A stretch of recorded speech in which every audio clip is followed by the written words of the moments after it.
आध्यात्मिक मार्ग में मैं और मेरेपन की बाधा को समझाते हुए पूज्य स्वामी राम सुखदास जी कहते हैं कि मैं शरीर हूँ, शरीर मेरा है।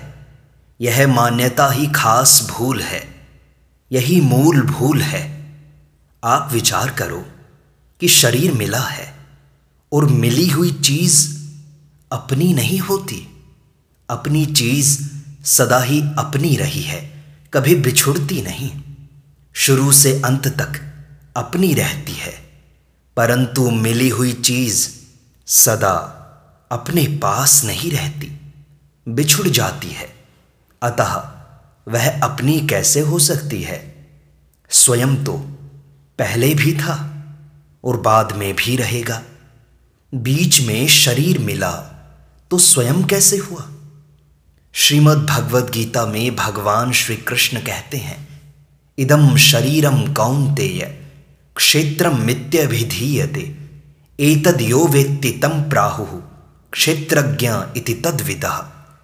अर्थात यह रूप से कहे जाने वाले शरीर को क्षेत्र कहते हैं और इस क्षेत्र को जो जानता है उसको ज्ञानी जन क्षेत्रज्ञ नाम से कहते हैं। अतः क्षेत्र और क्षेत्रज्ञ ये दो चीज़ें हैं। जैसे मैं खंबे को जानता हूँ तो खंबा जानने में आने वाली चीज़ हुई और मैं खंबे को जानने वाला हुआ। जो जानने वाला होता है उससे जानी हुई वस्तु अलग होती है, यह नियम है। हम शरीर को जानते हैं, अतः शरीर से अलग हुए। हम कहते हैं कि यह मेरा पेट है, मेरा पैर है, गर्दन मेरी है, मस्तक मेरा है, ये इंद्रियां मेरी हैं, यह मेरा मन है, मेरी बुद्धि है इत्यादि। जो यह है वह मैं कैसे हो सकता है? अहम अर्थात मैंपन भी यह है। जिस प्रकाश में शरीर, इंद्रियां, मन, बुद्धि दिखाई देते हैं उसी प्रकाश में अहम भी तो दिखाई देता है। जो दिखाई देने वाला है वह अपना स्वरूप कैसे हो सकता है? मैं यह शरीर नहीं हूं, इस बात को दृढ़ता से मान लो।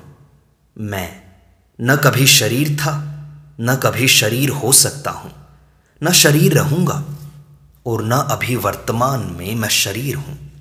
मैं शरीर से बिल्कुल अलग हूं। इसकी पहचान क्या है? अगर मैं शरीर से अलग न होता, शरीर से मेरी एकता होती, तो मरने पर शरीर भी मेरे साथ चला जाता अथवा शरीर के साथ मैं भी रह जाता। परंतु न तो मेरे साथ शरीर जाता है और ना ही मैं शरीर के साथ रहता हूं। फिर शरीर मैं कैसे हुआ? जैसे मकान से मैं चला जाता तो मकान मेरे साथ नहीं जाता, मकान यहीं रहता है और मैं चला जाता हूं। अतः मकान और मैं ये दो हैं। इसी तरह शरीर और मैं दो हैं, एक नहीं। ऐसा ठीक बोध होने पर अहमता मिट जाती है। मैं शरीर हूँ, शरीर मेरा है और शरीर मेरे लिए है।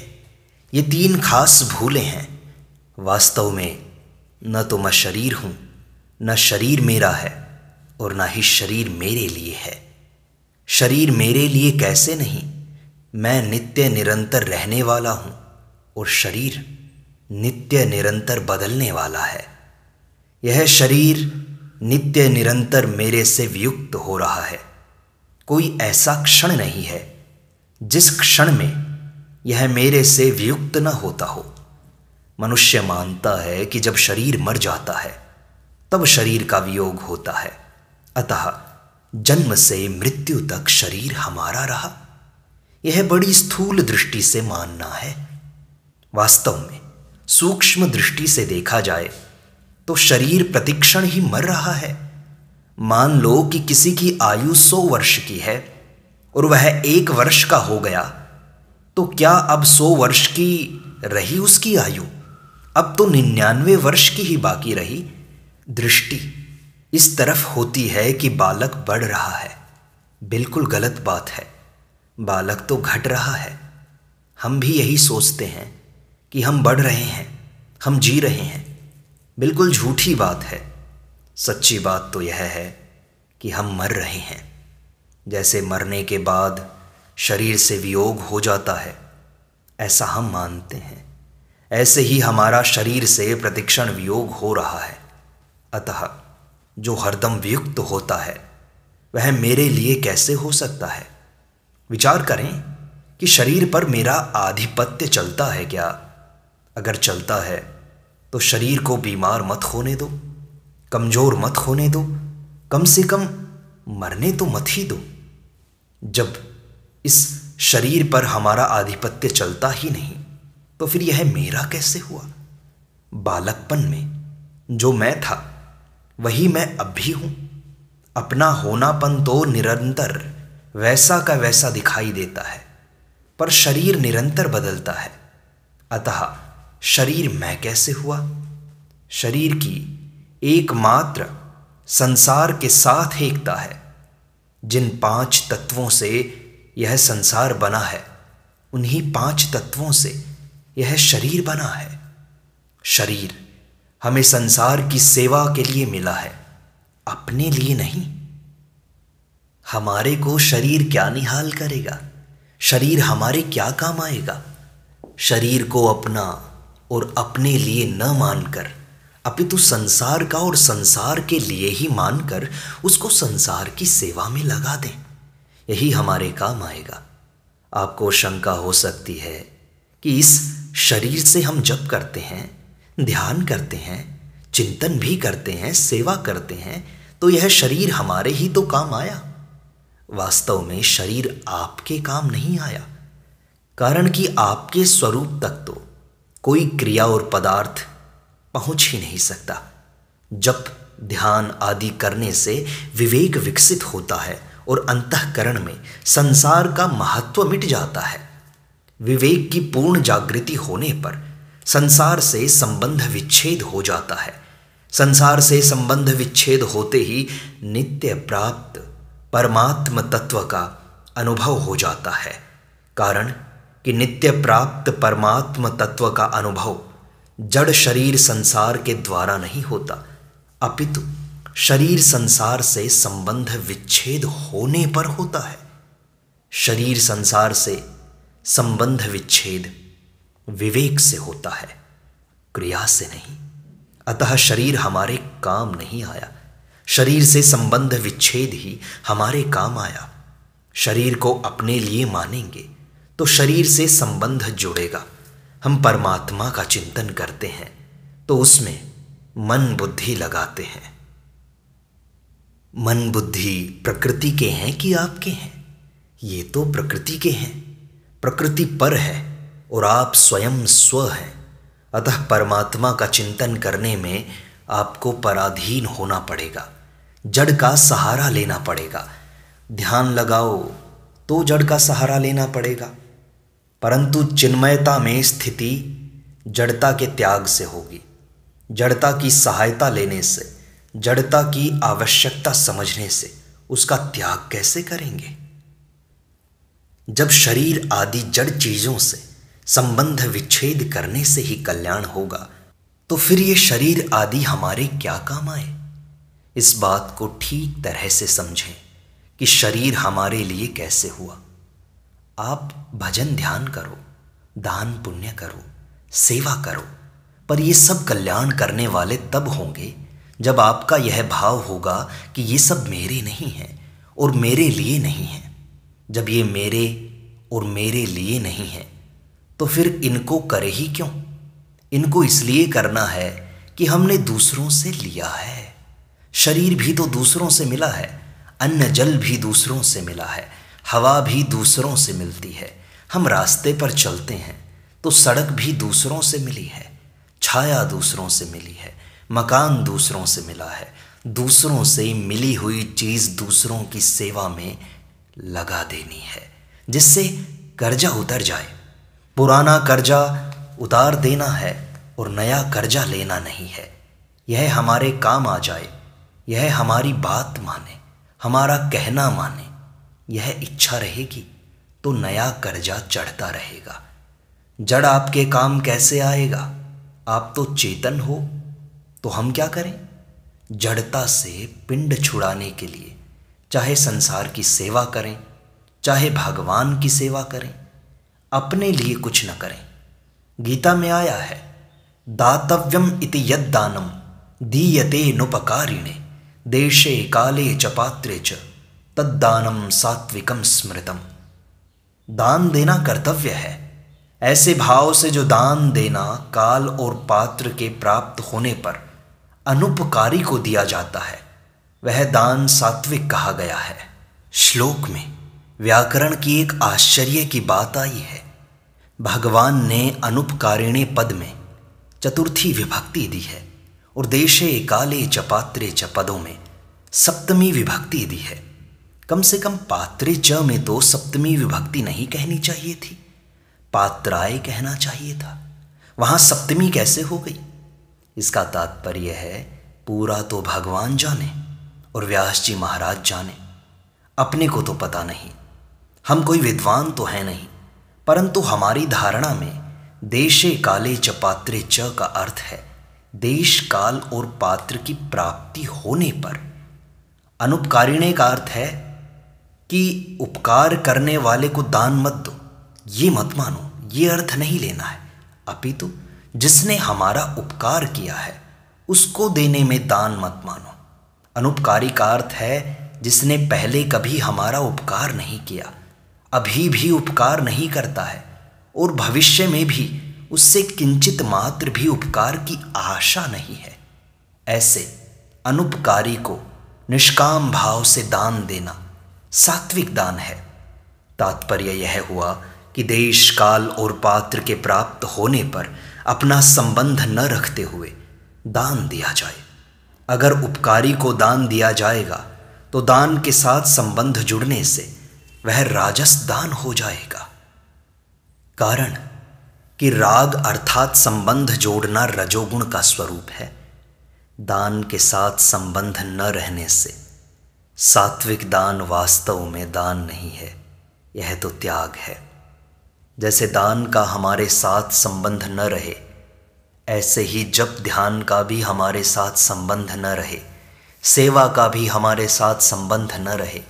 किसी की सेवा करके हम समझें कि हमने बड़ा काम कर दिया, तो यह गलती है। कारण कि हमारे पास जो कुछ है उस पर उसी का हक लगता है। हमारे पास जो शक्ति है वह शक्ति समष्टि की है। समष्टि से अलग कोई शक्ति हमारे पास है क्या? विद्या, बुद्धि, योग्यता, अवस्था आदि जो कुछ भी हमें प्राप्त है वह हमें समष्टि से मिली है। समष्टि की चीज़ समष्टि की सेवा में लगा दी तो क्या एहसान किया? उसी की चीज़ उसी की सेवा में लगा देना ईमानदारी है। उस चीज़ के साथ अपना संबंध जोड़ लेंगे तो मैंपन आएगा।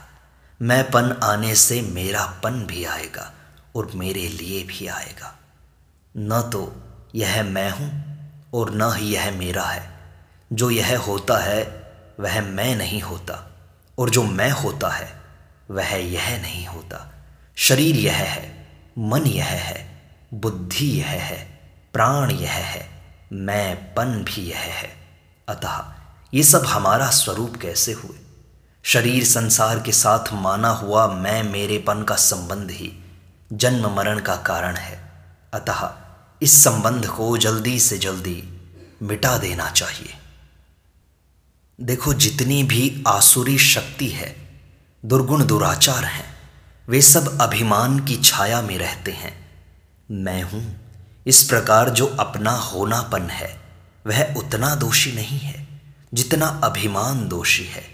भगवान का अंश भी निर्दोष है, परंतु मेरे में गुण हैं, मेरे में योग्यता है, मेरे में विद्या है, मैं बड़ा चतुर हूँ, मैं वक्ता हूँ, मैं दूसरों को समझा सकता हूँ। इस प्रकार दूसरों की अपेक्षा अपने में जो विशेषता दिखाई देती है यह दोषी है। अपने में विशेषता चाहे भजन ध्यान से दिखाई दे, चाहे कीर्तन से दिखाई दे, चाहे जप से दिखाई दे, चाहे चतुराई से दिखाई दे, किसी भी तरह दूसरों की अपेक्षा अपने अंदर विशेषता दिखाई देती है तो यह अभिमान है। यह बड़ा घातक है और इससे बचना भी बड़ा कठिन है।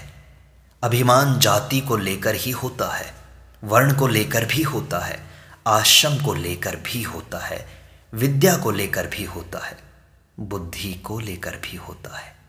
कई तरह का अभिमान होता है। जैसे मेरे को गीता याद है, मैं गीता पढ़ा सकता हूँ, मैं गीता के भाव विशेषता से समझा सकता हूँ, यह भी अभिमान है। अभिमान बड़ा पतन करने वाला है। जो श्रेष्ठता है, उत्तमता है, विशेषता है, उसको अपना मान लेने से ही अभिमान आता है। यह अभिमान अपने उद्योग से दूर नहीं होता, अपितु भगवान की कृपा से दूर होता है। अभिमान को दूर करने का ज्यों ज्यों उद्योग करते हैं, त्यों त्यों अभिमान दृढ़ होता है। अभिमान को मिटाने का कोई उपाय करें तो वह उपाय ही अभिमान बढ़ाने वाला हो जाता है। इसलिए मैंपन से छूटना बड़ा कठिन है। साधक को इस विषय में बड़ा सावधान रहना चाहिए। साधक को इस बात का ख्याल रखना चाहिए कि अपनेपन में जो कुछ विशेषता आई है वह खुद की नहीं है, अपितु भगवान से आई है। इसलिए उस विशेषता को भगवान की ही समझें, अपनी बिल्कुल न समझें।